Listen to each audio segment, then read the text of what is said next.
अब कुछ इम्पोर्टेंट, हद से ज़्यादा, बहुत बहुत बहुत ज़्यादा इम्पोर्टेंट बातें जो आपको ध्यान में रखना ज़रूरी है। अगर आपने ये ट्रीटमेंट फॉलो किया जो मैंने आपको बताया, अगर आपने ये प्रोसीजर फॉलो किया, लेकिन अगर आपने इन चीज़ों को ध्यान में नहीं रखा तो आपकी डैंड्रफ वापस आ सकते हैं, या फिर आपको डैंड्रफ प्रॉब्लम ठीक नहीं होगी। तो इन चीज़ों को कान खोल के अच्छे से सुनो, ठीक है। तो देखो, सबसे पहले एक बहुत ही कॉमन क्वेश्चन, बहुत ही इम्पोर्टेंट क्वेश्चन भी होता है ये कि क्या हमारा डैंड्रफ जो भी हमारे स्कैल्प पे इकट्ठा हुआ या फिर जो भी हमारी डैंड्रफ की प्रॉब्लम है वो क्या परमानेंटली हमारे स्कैल्प से चली जाएगी? क्या परमानेंटली कुछ भी यूज़ करने से या फिर कुछ भी चीज़ लगाने से या कुछ भी करने से क्या परमानेंटली हमारे स्कैल्प से डैंड्रफ की प्रॉब्लम चली जाएगी?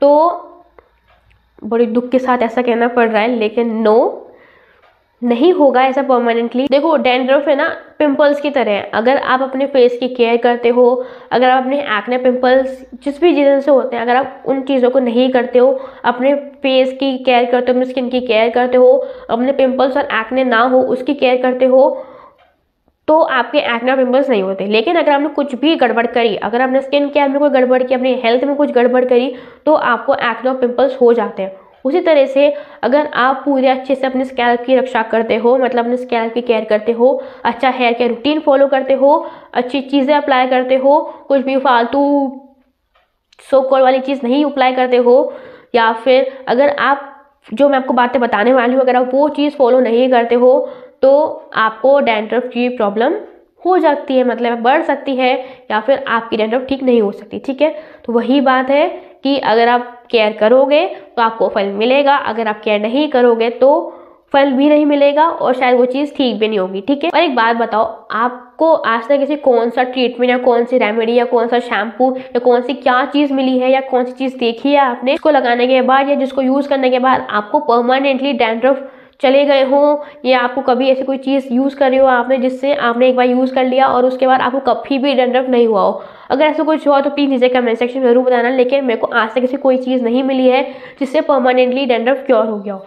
देखो, हाँ, आपका डैंड्रफ क्योर हो सकता है, कंट्रोल हो सकता है, ठीक हो सकता है, काफ़ी काफ़ी काफ़ी हद तक वो क्योर हो सकता है, काफ़ी हद तक चला जा सकता है। लेकिन अगर आप ज़रा सी भी गलती करोगे ना तो आपका डैंड्रफ फिर से आ जाएगा और फिर आपको बहुत ज़्यादा प्रॉब्लम हो जाएगी। तो परमानेंटली डॉक्टर्स भी नहीं बोलते ऐसा कि परमानेंटली आपका डैंड्रफ चला जाएगा, वरना वो इतने सारे शैम्पू, इतनी सारी चीज़ें नहीं रिकमेंड करते, ठीक है। तो ये चीज़ का ध्यान रखना। फिर अब वही इंपॉर्टेंट चीज़ है, सबसे पहला अपना पिलो, क्योंकि अगर हमारे पिलो पे हम सोते हैं ना तो या फिर हमारा पिलो रहता है एनवायरनमेंट में तो उसमें जर्म्स, बैक्टीरिया, गंदगी, पोल्यूशन बहुत, हमारे जब सोते हैं तो हमारे फेस का ऑयल, हमारे स्कैल्प का ऑयल बहुत ज़्यादा रहता है, ठीक है। हमारा पिलो ही झेलता है ना ये चीज़ें। तो अगर हम हमारे पिलो को टाइम टू टाइम साफ़ नहीं करेंगे, हमारे पिलो के जो कवर होते हैं वो साफ़ नहीं करेंगे, वो चेंज नहीं करेंगे और फिर अगर उसी पे रहने देंगे तो फिर आपके डैंड्रफ की प्रॉब्लम बढ़ सकती है। जिस तरह से अगर गंदे गंदे पिलो पे अगर आप रहोगे तो आपके एक्ने पिंपल बढ़ सकते हैं, उसी तरह से अगर आप गंदे गंदे पिलो कवर पे रहोगे या गंदे गंदे पिलो पे रहोगे तो आपकी डैंड्रफ की प्रॉब्लम बढ़ सकती है, ठीक है। तो अपने पिलोज को साफ करिए। और एक और चीज़, प्लीज़ अपना पिलो किसी के साथ शेयर मत करो, या फिर किसी और का पिलो, किसी और का तकिया, किसी और की जो भी चीज़ है वो यूज़ मत करो और उस पर अपनी खोपड़ी, अपना सर मत रखना प्लीज़। क्योंकि अगर किसी और के डैंड्रफ हो रहा हो, किसी और को प्रॉब्लम हो रही हो डैंड्रफ की या स्कैल्प की कोई भी इन्फेक्शन हो रहा हो, अगर हम उसी का पिलो यूज़ कर लिया तो आपको भी डैंड्रफ हो जाएगा, उसकी जो भी गंदगी है वो आपके स्कैल्प पे ट्रांसफ़र हो जाएगी, ठीक है। तो इस चीज़ का ध्यान रखना। फिर वही बात आती है कोम की, मतलब कंघी की। किसी और का कंघा या किसी और की कोम यूज़ मत करो और साथ ही साथ अपना कोम या अपना कंघा किसी और को मत दो, ठीक है। क्योंकि अगर आपने किसी और का यूज़ किया कोम और फिर आपने स्कैल्प पे लगाया हो तो जो भी, अगर उसमें कोई इन्फेक्शन है, कोई भी गंदगी है तो आपके स्कैल्प पे लग जाएगा। और अगर आपका जो कोम है अगर वो उसमें इन्फेक्शन है और वो किसी और के पास चला गया तो उसको इन्फेक्शन हो जाएगा, ठीक है। दोनों साइड का ध्यान रखो, ना उसका कोम लो और ना अपना कोम दो, ठीक है। और साथ ही साथ अपना जो भी कंघा है, जो भी अपना कोम है, उसको टाइम टू टाइम साफ रखो। जब भी आप हेयर वॉश करते हो या फिर हफ्ते में 1 से 2 बार हमेशा आपको अपने कोम को साफ रखना है, अपने उसको क्लीन कर लो अच्छे से। एंटी बहुत सारे सोल्यूशन अवेलेबल है मार्केट में, डिटॉल ले लो या फिर बहुत सारे एंटीसेप्टिक लिक्विड अवेलेबल है, एंटीसेप्टिक लोशंस अवेलेबल हैं। अपने जो भी हेयर एक्सेसरीज है उसको साफ करो, जो भी रबर बैंड हो गया, जो भी क्लिप्स हो गई, जो भी हेयर बैंड्स हो गया, मतलब कपड़े वाले हेयर बैंड्स, या फिर जो भी क्लच हो गया, या फिर प्लास्टिक वाले हेयर बैंड्स भी, ठीक है, या जो भी क्लचर्स हो गए जो हम यूज करते हैं, या फिर जो भी हेयर एक्सेसरीज आप डे टू डे यूज करते हो, या फिर अगर हम लोग कभी भी कोई हेयर स्टाइल यूज करी हो तो उसमें जो भी एक्सेसरीज लगी हो उसको वापस रखने से पहले एक बार अच्छे से साफ कर लो, अच्छे से डिसइंफेक्ट कर लो, या जिससे उसमें जो भी गंदगी, जो भी इन्फेक्शन है, कुछ भी जर्म्स हो वो साफ हो जाए और फिर वो बैक्टीरिया फ्री हो जाए, ठीक है। तो इस चीज़ का ध्यान रखना। फिर अब बारी आती है ब्लैंकेट्स की। जो भी आप चादर यूज़ करते हो ओढ़ने के लिए, अभी तो सर्दियों का टाइम है तो वो जो मोटे वाले जो कंबल जो ब्लैंकेट्स होते हैं वो आप यूज़ करते हो तो उसको भी अच्छे से साफ रखिए, उनको क्लीन रखिए, उनको धूप में रखिए, जिससे जो भी उसमें इन्फेक्शन है, जो भी बैक्टीरिया, जो भी जर्म्स है, जो भी गंदगी है वो साफ हो जाए और फिर आप उसको ओढ़ सकते हो। और प्लीज़ प्लीज़ प्लीज़ किसी और का ब्लैंकेट या किसी और की चीज़ मत यूज़ करो और ना अपना ब्लैंकेट या अपनी चादर किसी और को दो, ठीक है। और देखो एक और चीज़ कि हम सर्दियों आती है हम पूरे कमर में घुस जाते हैं, ठीक है, हमारा पूरा चेहरा ओढ़ लेते हैं, हमारे यहाँ तक ओढ़ लेते हैं, ठीक है। ठंड लगती है, अगर आपसे नहीं सहन हो रहा तो आप पूरा ओढ़ सकते हो, लेकिन अपने ब्लैंकेट को साफ रखो, ठीक है। और अगर आपसे कंट्रोल हो जाता है, फिर अगर से मतलब हो जाता है कंट्रोल, तो फिर आप यहाँ तक ही अपने ब्लैंकेट को रखो। फिर वही बात आती है कि हम बाहर जाते हैं तो हम ब्लैंकेट, तो ज़रूरी नहीं कि हम पूरे रास्ते में ब्लैंकेट लेके जाएंगे, ठीक है। तो आप ये चीज़ कर सकते हो, घर से कोई स्टॉल या फिर कोई भी शॉल कुछ तो लेके जा सकते हो ना, तो आप ये कर सकते हो कि अपने यहाँ तक मतलब अपने चेहरे को और अपने स्कैल्प को अपनी पर्सनलाइज जो भी अपनी पर्सनल स्टॉल या पर्सनल शॉल आप लेके जा रहे हो उसको अपने यहाँ तक कवर कर लो, मतलब आपका स्कैल्प और आपका फेस कवर हो जाए उससे। और फिर अपनी पूरी बॉडी बाकी के लिए आप वो बाहर का जो भी ब्लैंकेट, जो भी आप बाहर जाते हो तो जो भी ब्लैंकेट आपको मिलता है आप वो ओढ़ सकते हो, ठीक है। क्यों? क्योंकि देखो आपका सबसे जो भी एक्सपोज चीज़ होती है वो आपकी स्कैल्प होती है और आपका फेस होता है, तो इनको बचाने के लिए आप अपने पर्सनलाइज टॉल या शॉल यूज़ कर सकते हो। और फिर बाकी हम तो कपड़े पहन के रखते हैं ना, तो हमारा जो भी टॉपर होता है या जो भी पजामा वगैरह होता है वो पहन के रखते हैं, तो फिर उन चीज़ों पे वो भी जो भी अगर वो ब्लैंकेट जो भी गंदा होगा ना तो उसके जो भी जर्म्स है वो एक हमारे कपड़ों पे नहीं आएंगे, क्योंकि हमने कपड़े पहन रखे हैं लेकिन हमारा फेस और हमारी स्कैल्प तो खुली हुई है, तो उस पर आप अपना अगर पर्सनल जो भी आप स्टॉल शॉल यूज़ करते हो ना वो ओढ़ के रहोगे, तो फिर आपके चाहे उस ब्लैंकेट में कितनी भी गंदगी हो वो ट्रांसफ़र नहीं होगी आपके फेस पे और आपके शॉल पे, मतलब आपके स्कैल्प पे, ठीक है।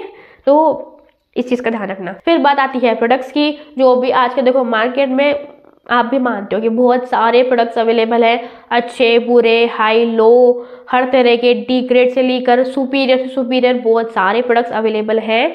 और देखो फिर वही बात है ना कि सब पे चीज़ सूट नहीं करती, अगर जो मुझ पे सूट करती है क्या पता वो आपको सूट करती है, और जो आपको सूट करती है क्या पता मुझे सूट नहीं करती, ठीक है। तो ऐसे बहुत सारे प्रोडक्ट्स जिनमें केमिकल भरा हुआ है, थोक के भाव में केमिकल भरा हुआ है, बहुत सारा केमिकल है उन प्रोडक्ट्स में, तो प्लीज़ उनको अपने स्कैल्प पे या अपने हेयर लेंथ पे या अपने फेस पे किसी पे भी मत लगाओ, ठीक है। ये जो केमिकल वाले प्रोडक्ट्स होते हैं ना ये टेम्पररी के लिए तो आपको अच्छे रिजल्ट देंगे, लेकिन फॉर अ लॉन्गर पीरियड आपके स्कैल्प को बर्बाद कर देंगे, आपको इससे नुकसान देंगे। हेयर फॉल हो गया, डैंड्रफ हो गया, स्प्लिट एंड्स हो गया, गंजापन हो गया, बोल्डनेस हो गई, ये सारा इशू भी आपको हो सकता है अगर आपने कोई भी केमिकल वाली चीज़ें लगाई तो, ठीक है। तो प्रोडक्ट्स को यूज़ कीजिए, सेफर साइड में यूज़ कीजिए। अगर आपको पहले टाइम पे ही प्रॉब्लम होनी शुरू हो गई उसको यूज़ करने के बाद से ही, तो प्लीज़ उसको स्टॉप कर दीजिए, उसको फेंक दीजिए। प्लीज़ वो केमिकल वाली चीज़ अपने स्कैल्प पे, अपने फेस पे या जो भी चीज़ उन केमिकल प्रोडक्ट्स को यूज़ मत करिए, ठीक है। फिर एक और बात कि आप जो भी हेयर वॉश में यूज़ करते हो, चाहे शैम्पू हो गया, कंडीशनर हो गया, या फिर जो भी हेयर मास्क हो गया,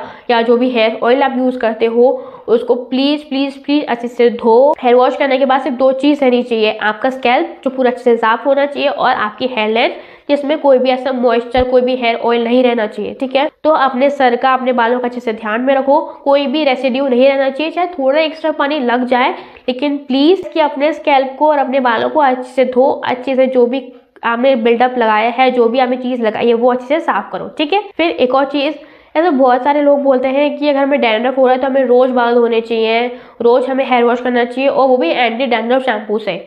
देखो मैं अपना पर्सनल एक्सपीरियंस आपको बता रही हूँ कि अगर आप रोज़ बाल धोगे ना तो आपकी स्कैल्प बहुत ज़्यादा ड्राई हो जाएगी, आपके बाल बहुत ज़्यादा ड्राई हो जाएंगे, हद से ज़्यादा ड्राई हो जाएंगे, और उस ड्राइनेस की वजह से भी आपके बालों में जो भी फ्लिकीनेस हो गई, जो भी इचनेस हो गई, जो भी खुजली हो गई। देखो जैसे मैं आपको एग्जांपल दे सकती हूँ, अभी चल रही है विंटर्स में हमारी स्किन बहुत ज़्यादा ड्राई हो जाती है, तो अगर हम उस पर कोई भी मॉइस्चर नहीं लगाएंगे या फिर उसको बहुत बार धोते रहेंगे तो हमारे बहुत ज़्यादा खुजली होने लग जाती है ना, हमारे हाथों में, पैरों में, हमारे फेस पे। तो उस ड्राइनेस की वजह से भी खुजली होने लग जाती है और उस ड्राइनेस की वजह से ही हमें बहुत ज़्यादा इन्फ्लेमेशन हो जाएगी हमारे स्कैल्प पे, हमारे स्किन पे भी इन्फ्लेमेशन हो जाएगी। और उस इचीनेस की वजह से जो भी खुजली होती है उसकी वजह से हमारी स्कैल्प बहुत ज़्यादा फ्लेकी हो जाएगी और उसमें वो वाइट से पार्टिकल्स, वो वाइट से फ्लेक्स वो निकलने लग जाएंगे और फिर आपको ऑटोमेटिकली फिर वो डैंड्रफ की प्रॉब्लम होने लग जाएगी। ठीक है, तो अपने स्कैल्प को बिल्कुल भी ड्राई मत रखिए। जैसे कि मैंने आपको बताया कि आप अपने बालों में हेयर ऑयल लगा सकते हैं, जिस मेथड से मैं लगाती हूँ उस तरह से लगा सकते हैं।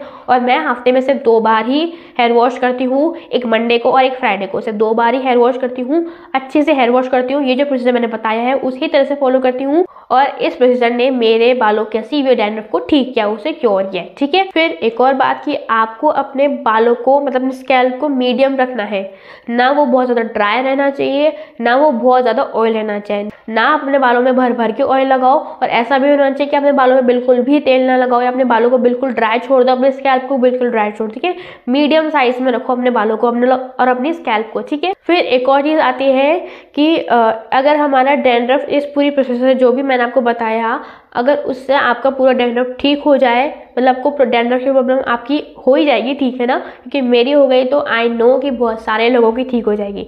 तो अगर आपकी पूरी डैंड्रफ की प्रॉब्लम ठीक हो गई तो क्या हम ये ACV या फिर ये कैम्फर वाली चीज़ यूज़ करना छोड़ दें? अगर हम इन चीज़ों को यूज़ करना बंद कर दें तो क्या हमें डैंड्रफ की प्रॉब्लम फिर से हो जाएगी या फिर हमें डैंड्रफ की प्रॉब्लम नहीं होगी आगे? ठीक है, तो जैसे कि मैंने आपको बताया कि डैंड्रफ का कोई परमानेंट सोल्यूशन नहीं है अवेलेबल, आज तक नहीं है, डॉक्टर्स ही नहीं देते हैं परमानेंट सोल्यूशन, तो हम कैसे दे सकते हैं? और अगर आपका इस प्रोसीजर से डैंड्रफ ठीक हो जाता है, जो कि आई नो हो जाएगा, और अगर होगा ना तो आई एम सुपर हैप्पी। अगर हो जाएगा ना, मतलब होगा ही, तो आप ये कर सकते हो कि जैसे कि हम हमेशा जब हम हेयर वॉश करते हैं तो हम ACV यूज़ कर रहे हैं, ठीक है, या फिर जब हम हेयर ऑयल यूज़ करते हैं तो हम हमेशा कैम्फर उसमें डाल रहे हैं। ठीक है, तो आप ये कर सकते हो कि जैसे कि आपने 2 से 3 हफ्तों में 1 बार या 2 बार आपने कैम्फर डाल के अपने हेयर ऑयलिंग कर ली, मतलब मसाज कर ली, ऑयल लगा लिया, या फिर 2 से 3 हफ्तों में 1 से 2 बार आपने अपने शैम्पू में ACV का मिक्स डाल लिया, जो डाइल्यूशन डाल लिया। ठीक है, ऐसा कर ले सकते हो। लेकिन फिर वही बात है कि आपको अगर वापस से डैंड्रफ आ जाता है या फिर कुछ भी, तो डैंड्रफ आएगा ना तो हमारी गलती की वजह से आएगा। जो भी पहले मैंने आपको पॉइंट्स बताए हैं, अगर उसमें कुछ भी ऊपर नीचे हो गया ना तो आपको डैंड्रफ हो जाएगा। ठीक है, तो आप ये चीज़ फॉलो कर सकते हो। उस डैंड्रफ की प्रॉब्लम को आपको ना हो तो आप जो ये चीज़ रेगुलर कर रहे हो ना, मतलब हर हफ्ते कर रहे हो, हर हफ्ते में 2 बार कर रहे हो, 3 बार कर रहे हो, तो उसकी जगह आप 2 से 3 हफ्ते में 1 से 2 बार ये चीज़ कर सकते हो, ये कैम्फर वाली चीज़ और ये ACV वाली चीज़। ठीक है, तो आपका डैंड्रफ भी नहीं आएगा और आपके बाल हेल्दी रहेंगे, स्ट्रॉन्ग रहेंगे, स्मूथ रहेंगे और आपको डैंड्रफ की प्रॉब्लम नहीं होगी। ठीक है, so that's all for the video. I hope आपको मेरी वीडियो पसंद आई होगी। अगर आपको मेरी वीडियो पसंद है प्लीज़ लाइक ज़रूर कीजिएगा, शेयर करना अपने फ्रेंड्स और फैमिली के साथ। अगर आपको मेरे चैनल का कंटेंट पसंद आता है तो प्लीज़ चैनल को सब्सक्राइब जरूर कीजिएगा और सब्सक्राइब बटन के बाद जो बेल आइकन है ना उसको भी ज़रूर दबाइएगा, जिससे आपको मेरी न्यू वीडियोज़ की नोटिफिकेशन ईजिली मिलते रहे। और हाँ, अगर आप ये चीज़ यूज़ करते हो ना, जब ये पूरा प्रोसीजर फॉलो करते हो, अगर आप ये पूरा ट्रीटमेंट यूज़ करते हो तो प्लीज़ आपको कैसे रिजल्ट्स मिले, आई नो अच्छे ही मिलेंगे, लेकिन आपको कैसे भी रिजल्ट्स मिले हो प्लीज़ नीचे कमेंट सेक्शन में ज़रूर बताना। ठीक है, और हाँ, वीडियो देखने के लिए बहुत बड़ा दिल से थैंक यू।